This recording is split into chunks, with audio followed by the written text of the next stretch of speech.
And welcome back to MS Tech Tutorials, and in today's video I'm going to be going over how to turn on shift lock mode in Grow a Garden, and let's get straight into the video.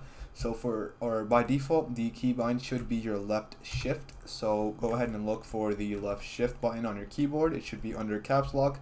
Anyways, once you click on it, it should enable shift lock mode. Now, if for some reason this does not work, you can do two things. The first thing that you guys can do is go ahead and make your way over to settings. You can go ahead and make sure that your shift lock switch is actually turned on. Now, once you go ahead and turn it on, go ahead and try clicking on left shift and it should fix the issue. Now, another thing you guys can do is go ahead and just look for your keybind. I believe it's in the Roblox settings, like not even in-game settings, like it's in regular Roblox settings.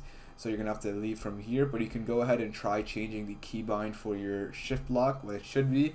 You can go ahead and turn it to something like, I don't know, like your side mouse button, etc.